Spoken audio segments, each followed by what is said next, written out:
Bom, vamos lá. Então, dando sequência, chegamos agora ao tópico, né, o assunto de equações trigonométricas.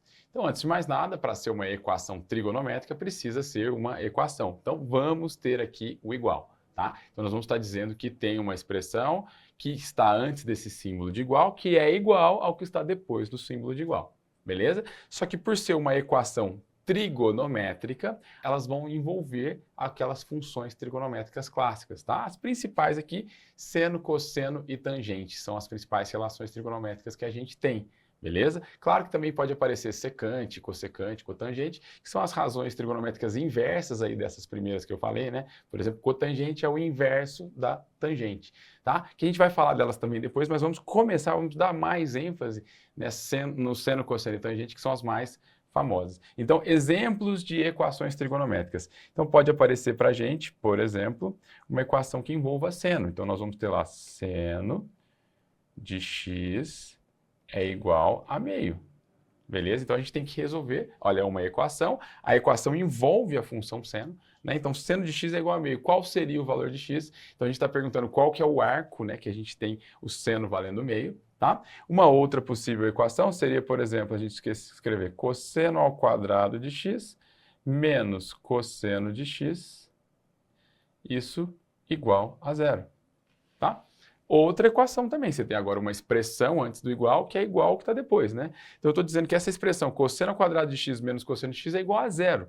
Tá? Para ela ser igual a zero, qual é o arco que eu calculo o cosseno, eu levo ao quadrado, tiro do cosseno desse arco e o resultado dá zero. Tá? Então são equações desse tipo, nós temos equações que vão envolver, de certa forma, as funções trigonométricas. Tá? Então aí vamos ter principalmente seno, cosseno e tangente. Beleza? Então, para a gente resolver equações desse tipo, né, antes de mais nada, para resolver primeiro, né, a equação igual é aquela ali, seno de x é igual a meio, nós vamos ter que saber pelo menos a base, né, do que é a parte trigonométrica. Então, relembrar o que é seno, o que é cosseno, o que é tangente. Tá? Lógico que eu não vou fazer tudo de novo aqui, fazer, né, totalmente destrinchado, que o nosso objetivo aqui é resolver, né, é desenvolver o mínimo que a gente precisa para resolver equações trigonométricas. Então vamos lá, eu vou falar para vocês que tem algumas relações que você precisa saber. Então, quando a gente pegar um triângulo retângulo qualquer, então vendo aqui, se a gente pega triângulo retângulo, mas ó, tem que ser retângulo, tá? Então vou desenhar um triângulo retângulo qualquer aqui, ó. Então, se ele é um triângulo retângulo, tá? Ele tem um ângulo reto aqui. No triângulo retângulo, você tem os lados tendo nomes bem definidos já, né? Você tem nomes já conhecidos. Você vai ter esse lado que está de frente para o ângulo de 90, é sempre o maior lado. Ele vai ser o que a gente chama de hipotenusa, tá? E nós vamos ter os outros dois lados, que não são hipotenusa, vão ser chamados de cateto. E aí que vem a relação de seno, cosseno e tangente, vem dessas relações entre esses catetos e a hipotenusa, tá? Então, quando você pegar um ângulo, por exemplo, aqui de um triângulo retângulo, vamos dizer que esse ângulo aqui vai ser o ângulo alfa, tá? Em relação ao ângulo alfa, ó, em relação a esse ângulo, eu vou chamar o cateto que está de frente para ele, ó, esse cateto aqui, esse cateto vai ser chamado de cateto oposto, tá? Cateto oposto é o cateto que está oposto, de frente, o ângulo alfa forma esse cateto. Beleza? E o cateto que está aqui, né, junto do ângulo alfa, pertinho do ângulo alfa, ele ajuda a hipotenusa a formar o ângulo alfa, esse cara vai ser chamado de cateto adjacente. Tá? Então, cateto oposto e cateto adjacente. São dois catetos no triângulo retângulo. Você tem a hipotenusa, o maior lado, e os outros dois lados são catetos. Em relação ao ângulo que você fixar, então eu estou olhando para o alfa, né? Então, em relação ao alfa, o cateto oposto é o que está de frente para ele, é aquele cara lá do outro lado, né? E o cateto adjacente é aquele cateto que ajuda a formar o ângulo alfa, tá? E aí nós vamos ter essas relações. O seno do ângulo alfa, independente do tamanho do seu triângulo retângulo, pode ser grande, gigante e tal, qualquer triângulo retângulo que tenha o ângulo alfa, o ângulo agudo alfa ali, né, como um ângulo desse triângulo retângulo, ele vai ter sempre essa relação, que o seno do alfa vai ser dado por cateto oposto ao alfa por hipotenusa. Tá? Então isso vai ser um número fixo, independente do tamanho que você tenha no triângulo. Você pegou um triângulo, ele é retângulo e ele tem um ângulo alfa, o seno de alfa é sempre o mesmo valor de dividir cateto oposto por hipotenusa. Pode ser um triângulo gigante, pode ser um triângulo pequeno, o valor é o mesmo, ele não altera. Tá? Quer dizer que se você aumentar o seu triângulo retângulo proporcionalmente mantendo esse ângulo alfa ali com a mesma abertura, só que seu triângulo agora ficou maior, você vai ter a mesma proporção de aumento para os catetos e para a hipotenusa, de modo que essa relação de cateto oposto com hipotenusa mantém um valor fixo, né, constante, tá?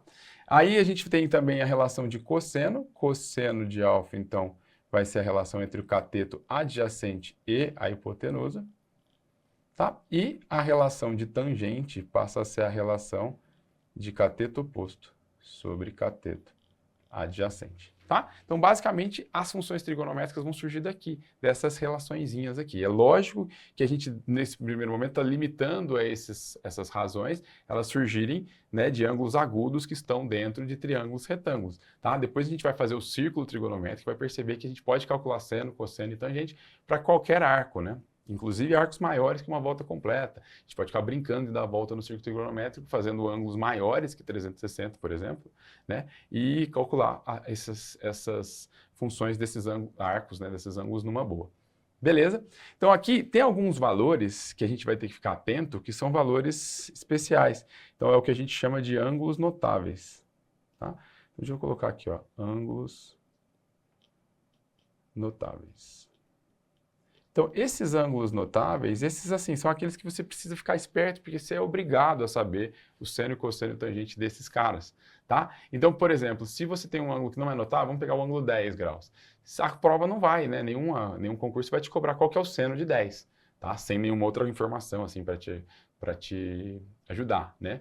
Você não é, digamos, cobrado a saber seno de 10. Mas, dentro dos ângulos notáveis, você tem os valores que são, assim, desses ângulos notáveis, você é obrigado a saber esses valores de seno, cosseno e tangente. E os ângulos notáveis são 30 graus, 45 graus e 60 graus. Esses ângulos aqui, a gente meio que tem que saber qual é o seno, qual é o cosseno e qual é a tangente deles, tá? Então, a gente vai debruçar um pouquinho para isso aqui agora. Lógico, de novo, não quero fazer isso aqui bem desmiuçado, tá? Porque demora muito tempo, mas eu vou te mostrar de onde veio, que aí você pode, né, de repente, se tiver interesse, correr atrás. Então, se você pega, por exemplo, um triângulo equilátero tem os três lados iguais, portanto, tem os três ângulos de mesma medida. Então, repara, o que vai acontecer?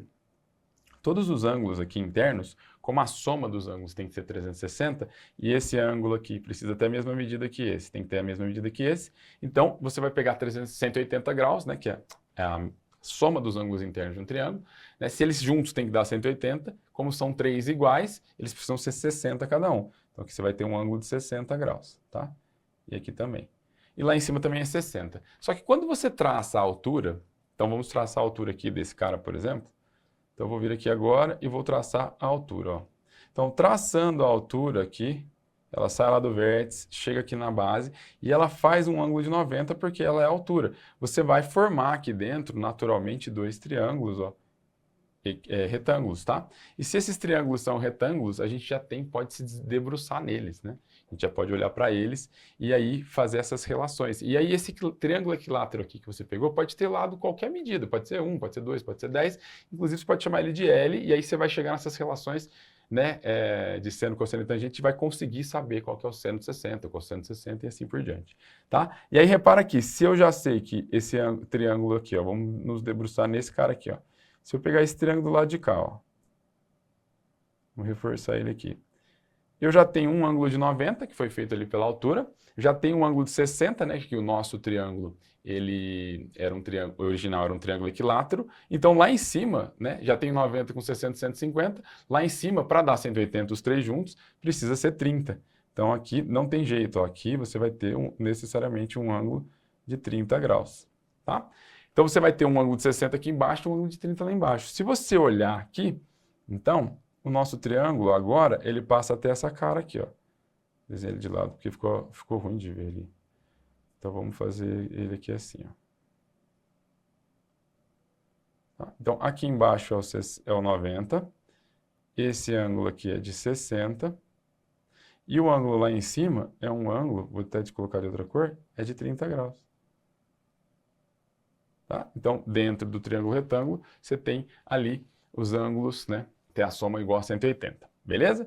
Então, aqui agora, dentro desse triângulo retângulo, né? Se a gente considerar que aqui vai ser a metade do lado, aqui vai ser o lado, tá? Aqui vai ser a metade do lado, porque a gente dividiu, passou a altura ali, a altura automaticamente no triângulo equilátero pela simetria do triângulo equilátero, você vai ter essa altura também como mediana. Então, ela divide esse pedaço em dois lados iguais. E aqui vai ser a altura, né? Só que essa altura a gente consegue escrever em função do lado. É só usar Pitágoras aqui e a gente escreve a altura em função desse lado. Aí você consegue montar aqui dentro as relações, né? E montando essas relações, você vai ter, ó, que o seno de 30, nesse caso, ele vai ser cateto oposto ao 30, que vai ser meio L, sobre o L, tá? Então você vai chegar à conclusão que o seno de 30 é meio, tá? Exatamente porque se o lado do triângulo equilátero pode valer 10, aqui, quando você traçar a altura, você vai dividir esse lado de baixo, que também é 10, em dois pedaços, aí vai ficar metade dele.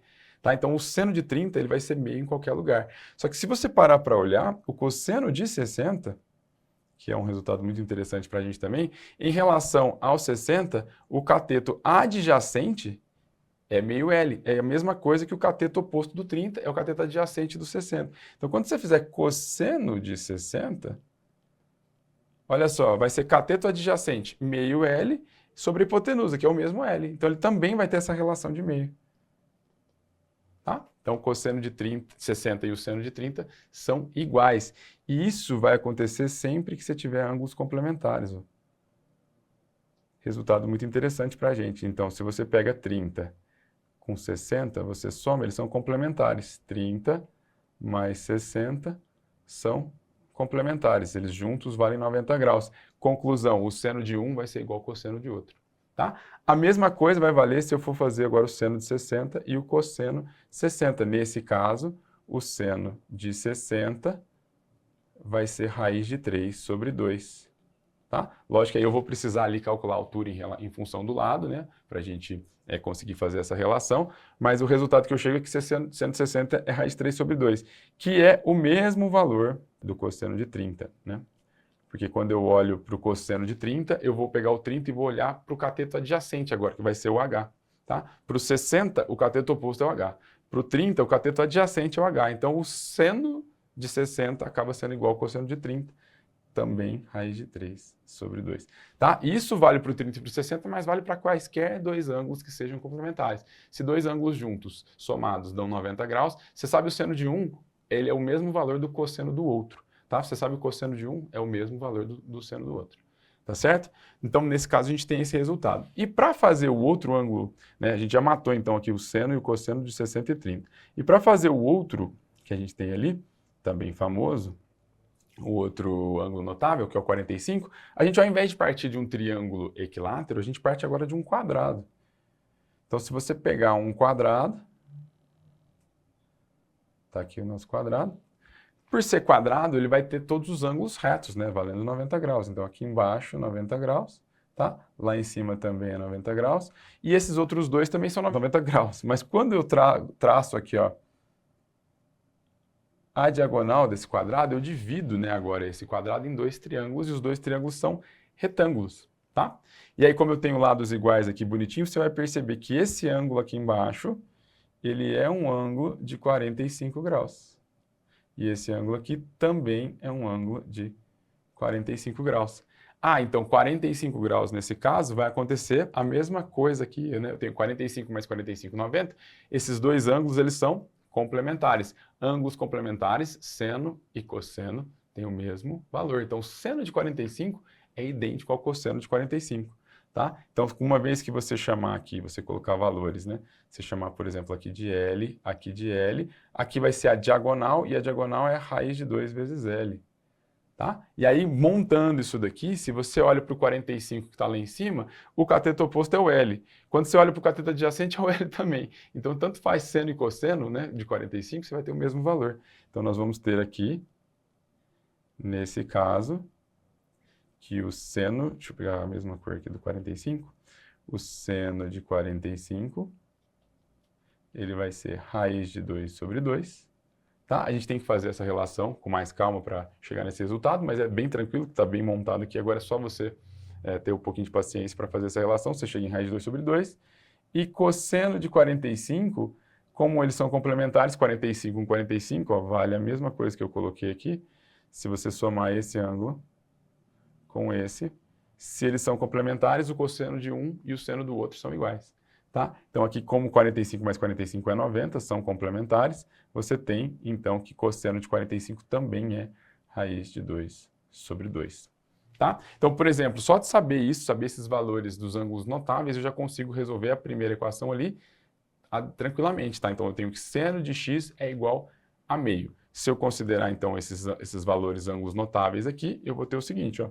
Se o seno de x é igual a meio, então eu já percebo que o x ele tem que ser, né? Quem é que tem seno valendo meio? 30 graus. Então, o seno de x é igual a 30 graus. Tá? Então, eu encontrei uma resposta, né, que a gente já viu aqui agora. Então, por isso que quando você tiver esse tipo de equação, se você não sabe, se você não tem esse conceito, né, você não vai conseguir resolver. Tá? Então, seno de x igual a meio, o x tem que ser 30 graus. Agora, a gente pode generalizar, a gente vai fazer isso, a gente vai brincar de dar voltas no círculo, né, trigonométrico, porque não necessariamente o seno de x igual a meio vai ser, a única resposta vai ser 30. 30 é uma das respostas, mas vão ter outras respostas possíveis. Principalmente se você puder ficar dando quantas voltas você quiser no círculo trigonométrico, aí você vai ter infinitas respostas.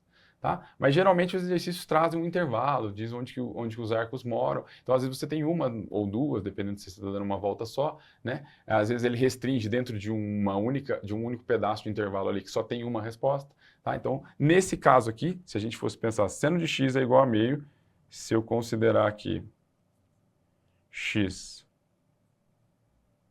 maior que zero e menor que 90 graus, a gente tem que a resposta tem que ser o x igual a 30 graus, tá? Agora, se eu puder sair de um intervalo maior, eu poderia ter mais respostas. Então, eu vou trazer para você agora ver comigo o círculo trigonométrico para a gente ampliar um pouco essa ideia aqui de seno, cosseno e tangente, né? E também a gente coloca esses valores aqui, digamos, de seno, cosseno e tangente para 30, 45, 60, que são os notáveis, e aí a gente estende um pouquinho do que a gente tem aqui e aprende a olhar no círculo trigonométrico para poder achar qualquer valor que a gente que precise calcular na hora de resolver os exercícios.